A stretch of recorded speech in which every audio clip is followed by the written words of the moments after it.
여러분, 이 말씀은 믿음을 지키려 할 때 동족들에게 어려움을 당하고 있지만 끝까지 믿음 지키는 그것을 포기하지 않고 노력하고 있는 자들에게 주어진 말씀일 것입니다. 우리가 야고보서 말씀을 함께 나누기 전에 배경에 대해서 살펴봤잖아요. 여러분, 이 땅을 살아가는 현재 우리들 중에서도 믿음을 지켜내기 위해서 노력하는 자들이 있습니다. 그렇게 지키기 위해서 노력하는 가운데 어려움을 당하고 환난을 당하는 사람들이죠. 여러분, 저는 동일하게 그 사람들 가운데도 이 말씀이 주어졌다고 생각합니다. 믿음의 시련을 당했을 때 잘 인내하고 견뎌라. 그리고 지혜를 지속적으로 구해라. 그래서 니네들이 잘 이겨나가면 내가 약속한 복을 너희들 가운데 반드시 허락해 줄 거다. 하나님의 은혜가, 나의 은혜가, 나의 복이 너희들 가운데 넘쳐나게 될 거야. 하나님께서 지금 이 시대를 살아가고 있는 우리들에게도 동일하게 그렇게 말씀해 주고 있다. 저는 그렇게 믿고 확신합니다. 여러분, 그리고 우리를 넘어뜨리려고 하는, 죄를 범하게 하는 유혹은 우리의 욕심을 근거로 해서 마귀가 하는 시험이라 그랬죠. 하나님은 항상 하나님의 자녀인 우리들에게 좋은 것을 주시기를 원하시는 분이십니다. 하나님의 신실하신 그 본성에 기인하는 그 성품의 기초에서 이런 하나님이 설명되기 때문에 하나님께서 우리에게 반드시 좋은 것을 주시는 분이라는 것은 진리입니다. 때문에 하나님은 우리를 넘어뜨리려고, 죄를 범하게 하려고 유혹하시는 분이 절대로 아닙니다. 그런데 마귀는 하나님의 자녀인 우리들이 하나님의 은혜와 복을 받지 못하도록 계속해서 우리를 유혹해서 넘어뜨리죠. 우리는 하나님의 복을 받지 못하도록 우리를 유혹하는 마귀의 시험을 잘 분별해 내야 한다고 그렇게 함께 말씀을 생각했었습니다. 그리고 또 나의 욕심 때문에 마귀의 유혹에 넘어진 것을 하나님 때문에 그렇게 되었다. 하나님께서 나를 축복해 주시기 위해서 내가 이런 시련을 당한다. 이렇게 혼동해서는 안 된다고 우리가 함께 말씀을 생각했었습니다. 여러분, 이 말씀도 저는 이 시대 가운데 살아가고 있는 적당히 믿음 생활을 하려고 하는 성도들에게 주어진 말씀이라 생각해요. 야고보서 이 말씀이 본래 전달되어졌던 그 디아스포라 사람들에게도 이런 유혹들이 있었어요. 그래서 그 유혹들 가운데 적당히 신앙생활을 하고 있는 그 사람들을 향해서 야고보가 지금 이렇게 말씀하고 있는 거죠. 그런데 우리도 그렇게 살아가는 사람들 주위에서 많이 보잖아요. 그들에게 이 말씀은 동일하게 말씀해 주고 있다 생각합니다. 욕심을 근거로 우리를 유혹하는 마귀의 시험을 잘 분별하고 그것이 우리를 복으로 인도하는 것이라고 거짓말하는 그 마귀에게 속지 마라. 그리고 말씀 가운데 서서 그 유혹을 이겨내라. 그렇게 말씀해 주시는 거라고 저는 믿고 확신합니다. 여러분, 이제 오늘 말씀은 믿음의 시련을 당하는 자든 마귀의 유혹을 받고 있는 자든 이 시험을 지혜롭게 잘 이기기 위해서 어떻게 해야 하는지 우리들에게 아주 구체적으로 말씀해 주고 있습니다. 여러분, 야고보서의 말씀을 받은 디아스포라들의 상황과 또 그들의 어려움들을 잘 이해하고 있다면 야고보 사도가 지금 시험에 대해서 이렇게 믿음의 시련과 마귀가 유혹하는 그 시험에 대해서 얘기해 주고 난 다음에 그 시험들을 이기기 위해서 어떻게 해야 되는지 설명하고 있는 것이 이게 말씀이 왜 이렇게 진행되고 있는지 이해가 되어지잖아요. 그때 그 당시에 이 편지를 받은 디아스포라들은 야고보 사도의 이 편지를 보면서 우리가 이렇게 해야 되겠구나, 우리가 이렇게 살면 안 되겠구나 라는 생각을 했겠죠. 여러분, 오늘 이 말씀은 이 시대를 살아가는 우리들에게도 동일한 교훈을 주고 있다, 저는 또 그렇게 생각합니다. 왜냐하면 우리들도 이때 이 당시에 사람들이 당했던 똑같은 어려움은 아니라 할지라도 믿음의 시련을 당하고 있고 그리고 마귀의 유혹을 당하고 있잖아요. 그런 상황 가운데 있는 우리들에게 어떻게 그 모든 시험들을 지혜롭게 잘 이겨나갈 수 있을 것인가에 대해서 말씀해 주고 있는 이 말씀은 우리가 깊이 생각하고 붙들어야 될 말씀이라고 저는 그렇게 또한 확신합니다. 여러분, 오늘 이 말씀을 함께 나눌 때 여러분 이 말씀을 붙들고 이 말씀으로 여러분들이 어떤 시험이든지 믿음의 시련이든지 마귀의 유혹이든지 잘 이겨나갈 수 있게 되기를 주님의 이름으로 축원드립니다. 오늘 함께 나누려고 하는 말씀부터 5장 후반부까지 야고보서의 본론이라고 말씀드릴 수 있습니다.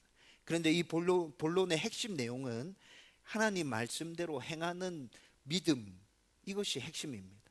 하나님 말씀대로 행하는 믿음, 그것에 대해서 5장 후반부까지 계속 야고보 사도가 얘기해 주고 있거든요. 지금까지 시험에 대해서 말씀한 야고보는 이런 시험을 잘 이기기 위해서 말씀을 행하는 삶을 살아야 된다고 강조해서 말씀해 주고 있는 거죠. 믿음을 지키고 말씀에 순종할 때 오는 믿음의 시련이든지, 하나님의 복을 받지 못하도록 우리의 욕심에 근거해서 유혹하는 마귀의 시험이든지, 말씀을 붙들고 말씀을 행하는 삶을 살 때 그 모든 것들을 다 이겨낼 수 있고 너희들은 복 가운데 거할 수 있을 것이라는 것에 대해서 말씀해 주고 있는 것입니다. 야고보의 이런 강조는 성경 전체적인 내용과 연결해서 생각해 볼 때 틀리지 않은 것입니다. 성경은 계속해서 하나님의 자녀인 우리들이 하나님의 말씀을 붙들고 그 말씀대로 살아내기 위해서 노력해라, 몸부림치며 살아라, 그렇게 하면 내가 너희들 가운데 약속한 복을 허락해 주겠다라고 계속해서 말씀해 주고 있잖아요. 우리는 주일 말씀을 통해서도 말씀 중심의 삶에 대해서 함께 생각하면서 하나님의 말씀은 우리 삶에 있어서 복이며 그리고 우리 삶의 기준이 됨에 대해서 생각했잖아요. 이렇게 하나님의 말씀을 붙들고 행할 때 우리의 삶이 변화되고 참된 믿음을 소유할 수 있게 될 것입니다. 이런 하나님의 은혜가 저와 여러분들 가운데 넘쳐나게 되기를 주님의 이름으로 축원드립니다. 그러면 하나님의 말씀을 붙들고 행하는 삶을 살기 위해서는 어떻게 해야 하는가, 그것에 대해서 쭉 구체적으로 얘기해 주고 있는데요. 제일 먼저 야고보 사도가 말씀하고 있는 것은 하나님의 말씀을 잘 들으라는 것입니다. 19절 말씀 우리 같이 한번 읽어보십시다. 다 같이 읽습니다. 시작.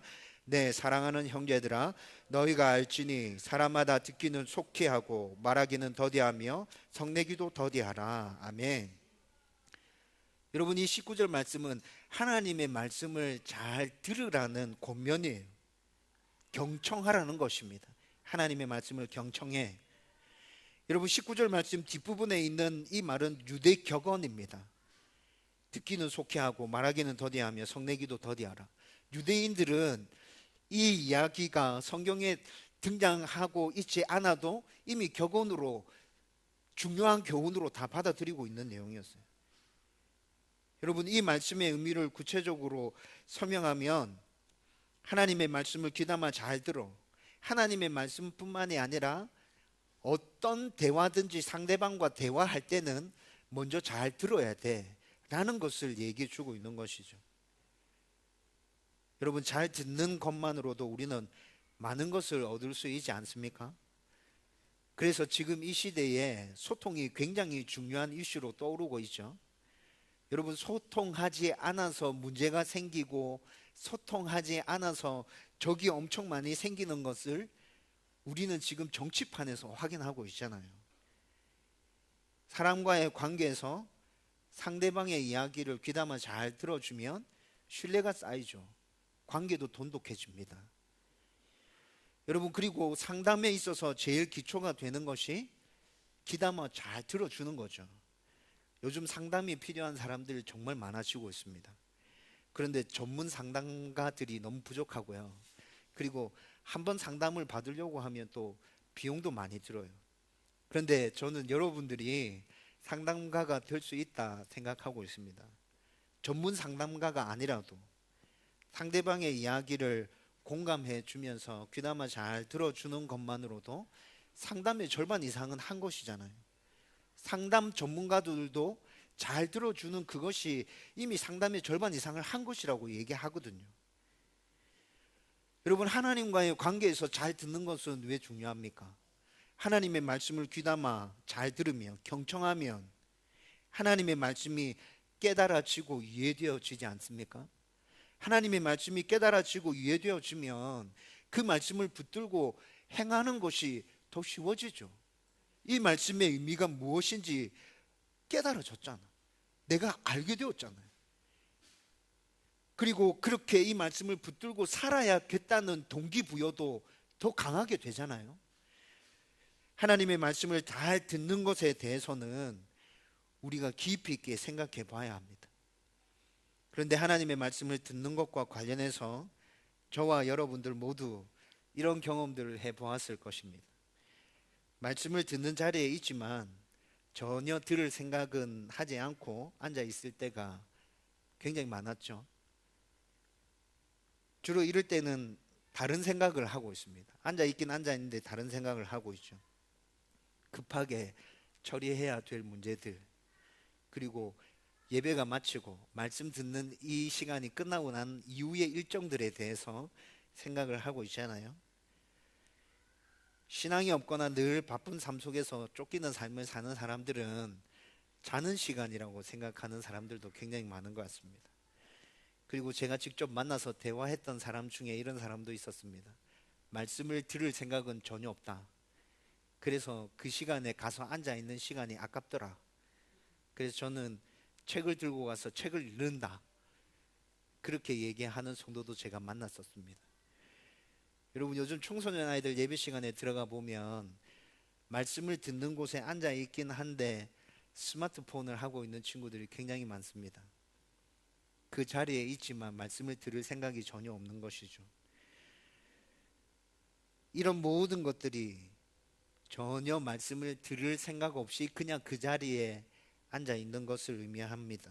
어떤 사람들은 듣는 척을 하고요.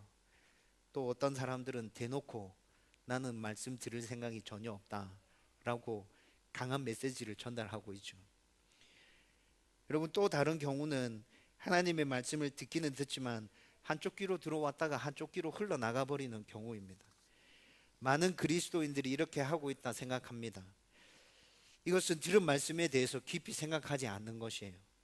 그래서 말씀을 듣고 난 다음 기억나는 것은 재미있는 예화 또는 지금 나의 상황에 딱 맞는 말씀만 귀에 쏙쏙 들어옵니다. 말씀을 준비하는 목사들은 말씀 전체, 이 설교 한 편에 핵심적으로 전달하려고 하는 메시지가 있거든요. 근데 그 메시지는 전혀 기억이 안 나요. 나와 상관이 없었기 때문에. 그 말씀이 어떤 핵심 메시지를 가지고 선포되어졌는지 그건 기억나지 않고 재밌는 이야기와 나에게 딱 맞는 말씀만 기억이 나는 거죠. 그리고 조각조각 기억나는 말씀이 있다 할지라도 그 말씀대로 살려고 하는 마음은 전혀 없습니다. 그냥 말씀을 듣고 은혜 받은 것으로 끝납니다. 말씀대로 살려는 행함이 없죠. 때문에 변화는 일어나지 않습니다.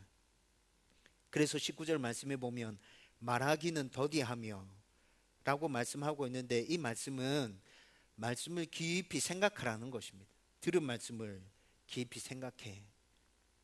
말하기 전에 깊이 생각하고 그 말씀을 붙들고 한번 살아보고 그리고 깨닫게 되고 몸에 익숙해진 그것을 겸손함으로 말해 라는 의미를 담고 있거든요. 말만 앞세우는 크리스찬이 되지 말라는 것이죠. 그러나 지금 이 시대에는 말만 앞세우는 크리스찬이 얼마나 많은지 모릅니다. 또 다른 경우는 하나님의 말씀이 나에게 주시는 말씀이라 생각하며 집중해서 경청하는 것입니다. 이런 경우 말씀을 통해서 우리는 큰 은혜를 경험하게 됩니다. 지금 나에게 필요한 말씀들을 발견할 수 있게 되죠. 그리고 은혜를 경험한 것에서 멈추지 않고 그 말씀을 붙들고 깊이 생각하고 어떻게 살면 될까? 이 말씀을 내가 어떻게 실천해 낼 수 있을까 고민하게 됩니다. 작은 것이라도 말씀을 붙들고 살아내기 위해서 고민한 것들 중에서 삶 속에 적용하기 위한 노력이 진행되어집니다. 여러분, 이렇게 말씀을 받는 자에게 변화가 일어나고 참된 믿음의 사람이 되고 그에게 하나님의 복이 임하는 것입니다. 여러분, 지금 여러분들은 하나님의 말씀을 어떻게 받고 계십니까? 하나님의 말씀을 경청하고 있습니까? 나에게 주어진 하나님의 말씀을 붙들고 살아내려는 노력이 여러분들 가운데 있나요? 여러분들 스스로가 이 부분에 대해서 깊이 생각해 볼 수 있게 되기를 바랍니다. 그리고 경청함으로 말씀을 잘 받기 위해서는 모든 더러운 것과 넘치는 악을 내버리라고 그렇게 말씀하고 있습니다. 야고보서 1장 21절 말씀 우리 같이 읽어보십시다. 다 같이 읽습니다. 시작. 그러므로 모든 더러운 것과 넘치는 악을 내버리고 너희 영혼을 능히 구원할 바 마음에 심어진 말씀을 온유함으로 받으라. 아멘. 여러분, 하나님의 말씀을 잘 받기 위해서는 도덕적인 더러움과 죄의 본성에서 비롯되어지는 그 악을 내버려야 됩니다. 그리고 겸손함으로 우리의 구원을 이루는 하나님의 말씀을 받아야 됩니다. 다시 말하면 하나님의 말씀을 잘 받기 위해서는 내어버릴 것은 내어버리고 겸손함으로 말씀 앞에 서야 한다는 것입니다.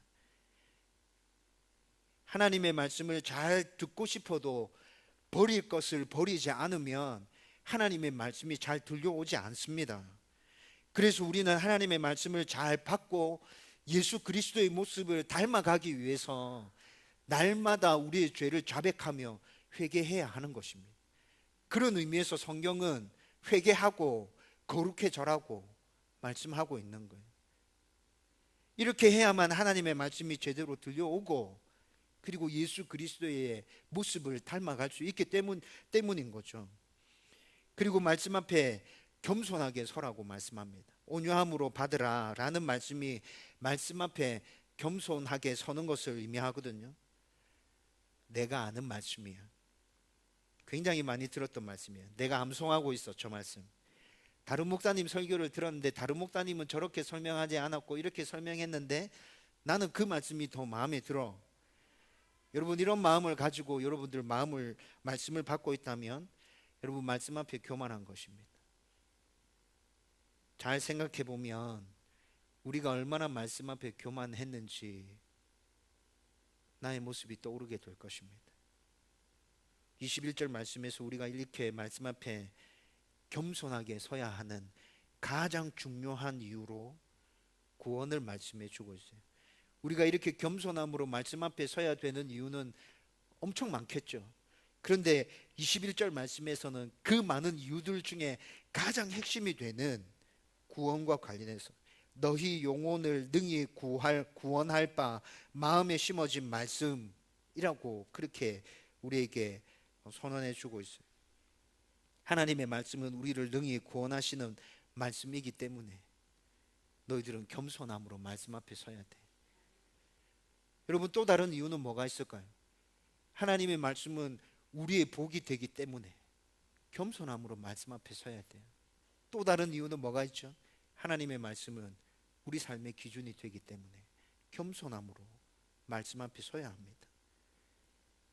여러분, 이렇게 하나님의 말씀 앞에 겸손함으로 우리가 설 때 말씀을 통해서 하나님께서 베풀어 주신 구원이 믿어지고 받아들여지게 될 것입니다.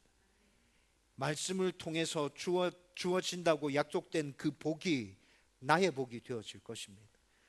말씀이 제시해 주는 기준에 따라서 살 때 우리는 이 세상 가운데서 승리하는 삶을 살아갈 수 있게 될 것입니다. 다음 교회 성도들은 우리의 구원을 능히 이루어 줄 뿐만이 아니라 우리의 삶의 복이 되고 기준이 되는 하나님의 말씀을 경청하고 겸손함으로 붙드는 성도들이 되기를 주님의 이름으로 축원드립니다. 이렇게 하나님의 말씀을 경청한 성도들은 이제 그 말씀을 행하는 삶을 살아야 한다고 말씀합니다. 22절 말씀을 같이 읽어보십시다. 다 같이 읽습니다. 시작. 너희는 말씀을 행하는 자가 되고 듣기만 하여 자신을 속이는 자가 되지 말라. 아멘. 여러분, 사도 바울도 야고보의 이런 말씀에 대해서 동일한 관점에서 이렇게 말씀해 주고 있어요. 로마서 2장 13절 말씀도 읽어보겠습니다. 시작. 하나님 앞에서는 율법을 듣는 자가 의인이 아니요 오직 율법을 행하는 자라야 의롭다 하심을 얻으리니. 아멘.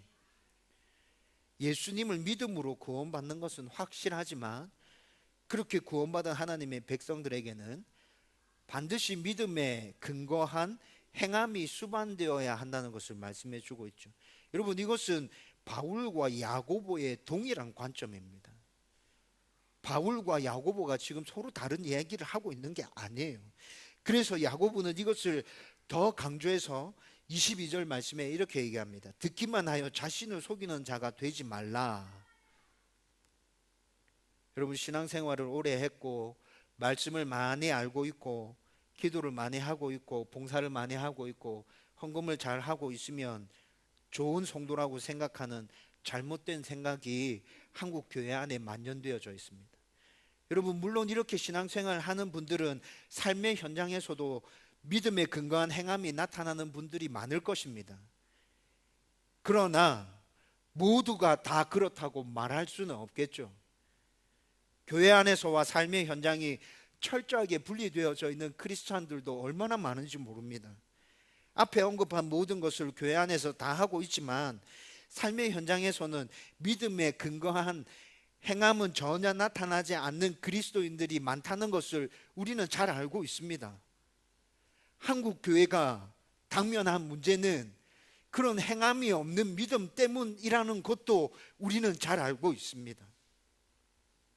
이들은 자기 합리화라는 것을 통해서 자신이 좋은 하나님의 사람이라고 자기 스스로를 속이고 있습니다. 말씀을 들으며 은혜를 받고 있기에 자기는 괜찮은 크리스찬이라고 생각합니다. 성경에 대한 지식도 있고 기도도 하고 있기에 말씀과 기도가 균형이 맞춰진 좋은 하나님의 사람이라고 생각합니다. 더구나 봉사와 헌금 생활도 잘 하고 있으니까 이만하면 하나님께서 복 주실 만하지 않나. 여러분, 그러나 이것은 자기 합리화입니다. 자신을 속이는 것입니다. 왜 그렇습니까? 성경은 우리의 믿음이 참된 믿음인가 아닌가 그것을 확인할 수 있는 것은 삶의 현장에서 그가 어떻게 살아가는가를 보면 알 수 있다고 말하고 있습니다. 여러분, 교회 안에서 말씀대로 순종하고 믿음을 지키는 것은 쉽습니다. 그러나 삶의 현장에서 믿음을 지키는 것은 교회 안에서와는 완전히 다른 문제입니다. 힘들고 어렵고 엄청난 각오와 결단이 있어야 가능한 일이라는 것을 여러분들 스스로 잘 알고 있지 않습니까? 어떤 희생과 어려움이 있다고 할지라도 그것이 진리이면 그 진리를 붙들고 나아가는 것이 참된 믿음이죠. 내가 말씀 가운데 100% 완전해지고 온전해지지 못한다 할지라도 하나님의 말씀이기에 나는 이 말씀 붙들고 살아내 보려고 한번 몸부림쳐 보겠다. 포기하지 않겠다. 끝까지 가겠다. 여러분, 이런 마음의 결단이 있고 그렇게 행하는 삶을 사는 그 사람이 참된 믿음을 가지고 있는 사람이라고요. 23절과 24절 말씀은 행함이 없는 믿음을 가진 자들을 거울을 비춰보는 사람을 통해서 설명하고 있습니다. 어떤 사람이 거울을 통해서 자신의 모습을 확인하고 있어요. 머리가 단정한지 옷은 가지런한지 거울을 통해서 확인합니다. 대충 훑어보는 것이 아닙니다. 아주 꼼꼼하게 살펴보면서 자기 머리와 옷 매무새를 정확하게 살펴보고 있습니다. 그리고 어떤 부분이 잘못됐는지 확인했습니다. 머리가 어떻게 흐트러졌는지, 어떻게 빗어야 하는지, 옷차림을 단정하게 다시 하기 위해서는 어느 부분을 손봐야 하는지 발견했어요. 그런데 그것을 발견한 것으로 만족하고 손을 쓰지 않습니다. 그리고 거울을 보고 난 뒤에 얼마 지나지 않아서 자신의 모습이 어디가 흐트러져 있는지, 옷이 어떻게 흐트러져 있는지조차도 잊어버립니다. 여러분, 믿음이 있다고 말하지만 행함이 없는 사람은 이와 같은 사람입니다. 말씀을 통해서 자신의 무엇이 잘못되었는지 확인했습니다. 어떻게 고쳐야 하는지도 발견했죠. 그러나 더 이상 진전이 없습니다. 그것으로 만족하고 그냥 그렇게 끝났습니다. 잘못된 행동을 바로 잡으려고 하는 몸부림이 없는 것이죠. 나의 무엇이 잘못되었는지를 확인했고 어떻게 해야 하는지도 알았기 때문에 자신은 그냥 좋은 신앙인이라고 그렇게 생각하고 있는 것입니다. 그리고 시간이 좀 지나면서 나의 어떤 부분이 잘못되었는지, 그것을 어떻게 고쳐야 하는지조차도 잊어버립니다. 야고보 사도는 이런 그리스도인들을 향해서 자신을 속이는 자라고 말씀하고 있습니다. 여러분, 야고보 사도가 계속 강조하는 것은 무엇입니까? 참된 믿음은 행함으로 나타나야 한다. 그게 참된 믿음이다. 말씀을 통해서 깨닫기만 하면 뭐하냐? 너의 잘못된 부분을 확인하기만 하면 뭐하냐? 어떻게 고쳐야 되는지 알기만 하면 뭐하냐? 수도 없이 그렇게 깨닫고 그렇게 발견했는데 너의 모습은 왜 변하지 않니?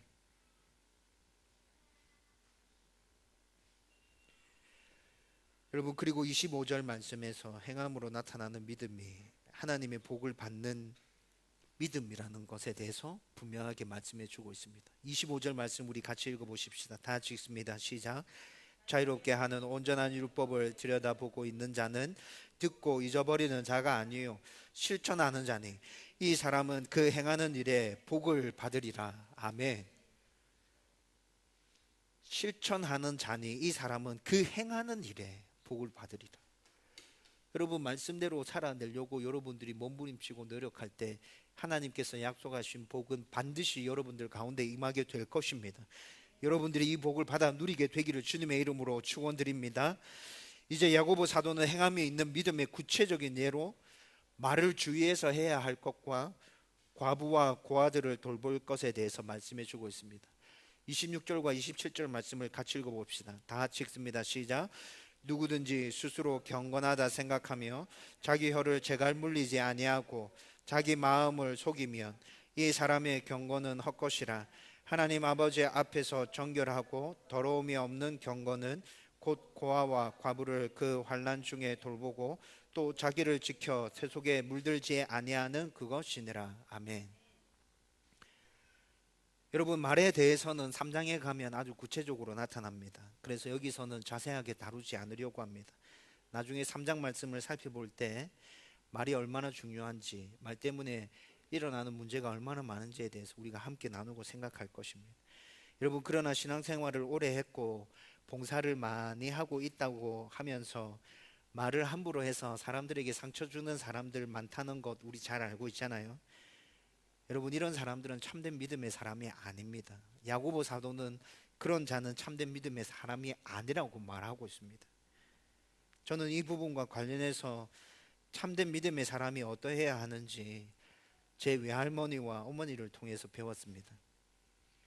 저는 아버지의 성격을 닮았습니다. 그래서 꼼꼼하고 맡은 일은 꼭 끝까지 마쳐내야 되고 잘못된 것이 있으면 바로 잡아야 되고 좀 까칠한 성격입니다. 제 아버지가 그렇습니다. 그런데 이런 성격의 소유자들은 잘못된 것을 보면 가만 못 있죠. 그것을 바로 잡아야 되니까 이런 아버지에게 제 외할머니께서 늘 했던 말이 있습니다. 말하지 마라, 참아라, 충성해라. 저희 외할머니가 한 15년 정도 한 집에서 같이 살았었거든요.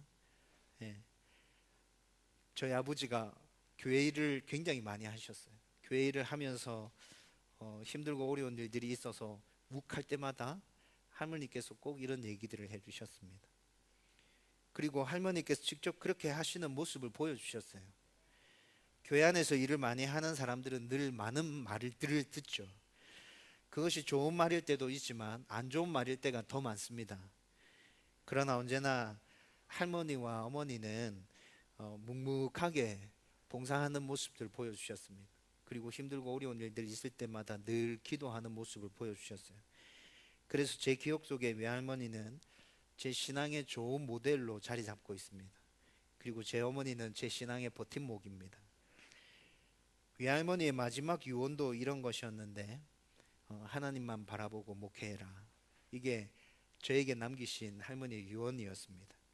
성도들은 사랑해주고 섬겨야 한다. 그리고 하나님 바라보고 목회해라. 이 말씀 저에게 마지막으로 해주시고 천국에 가셨죠.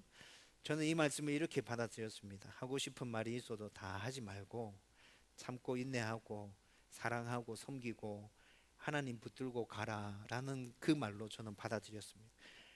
그러나 저는 아직까지 이런 부분에 있어서 많이 훈련되어야 한다는 것을 절감하고 있습니다.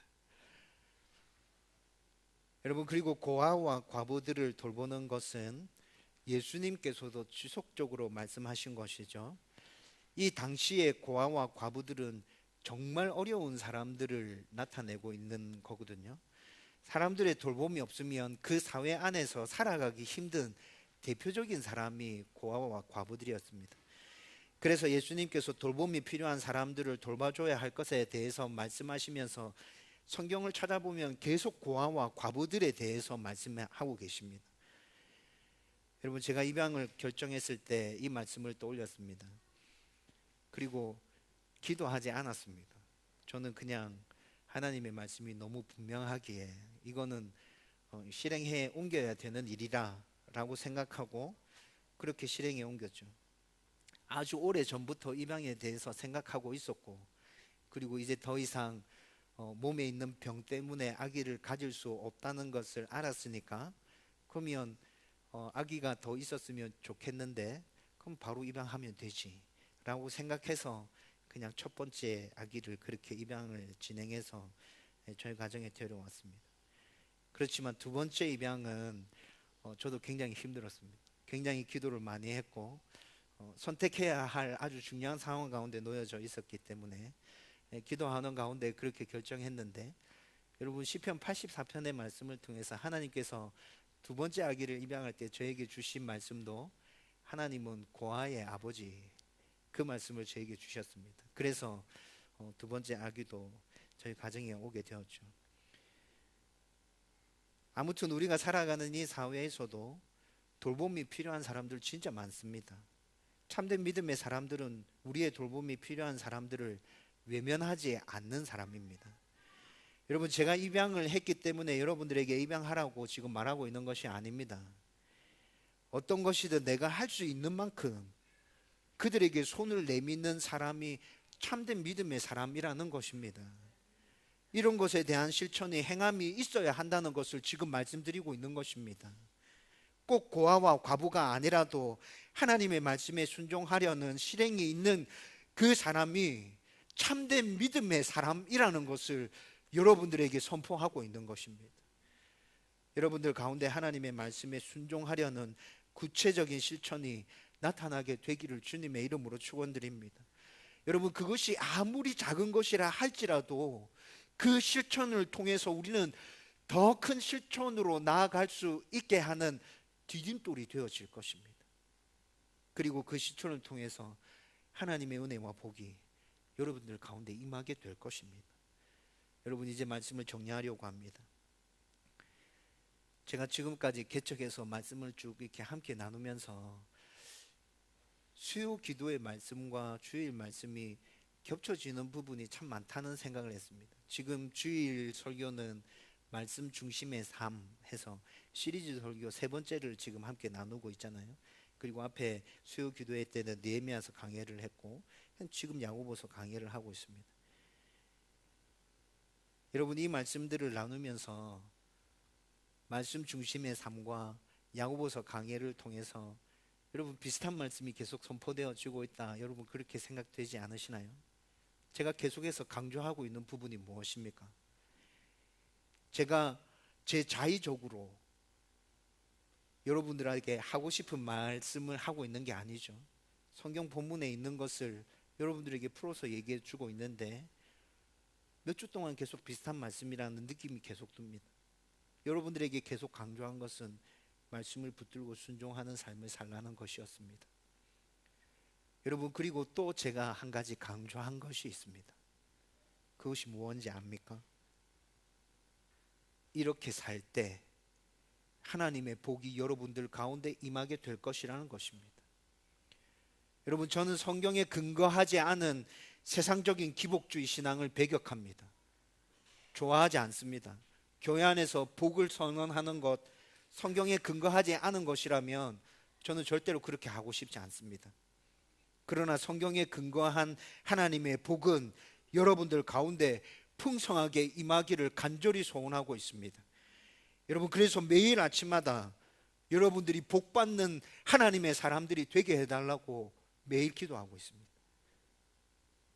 그런데 그 복은 하나님의 말씀에 순종할 때 주어지는 것이라고 성경은 분명하게 말씀해 주고 있습니다. 하나님의 말씀을 붙들 때 여러분들은 하나님과 더 깊은 관계를 누리게 될 것입니다. 하나님의 인도와 보호와 동행하심과 다스림과 통치하심을 여러분들의 삶 가운데서 직접 경험하게 될 것입니다. 하나님의 은혜를 깊이 경험하게 될 것입니다. 하나님의 살아계심과 살아계신 그 하나님이 나의 좋으신 아버지가 되시구나 라는 것을 여러분들의 삶의 현장에서 경험하게 될 것입니다. 그리고 그 하나님께서 여러분들의 모든 삶을 형통케 해주시는 것, 그것 또한 여러분들 경험하게 될 것입니다. 여러분들이 하나님의 말씀을 붙들고 순종함으로 이런 하나님의 복을 누리게 되기를 주님의 이름으로 축원드립니다. 여러분, 이것은 기복주의 신앙 아닙니다. 올바른 하나님의 말씀에 근거한 하나님의 복을 누리는 삶인 것입니다. 말씀을 경청하고 깊이 생각하고 실천함으로 진정한 하나님의 은혜와 복을 누리는 저와 여러분들이 되기를 주님의 이름으로 축원드립니다.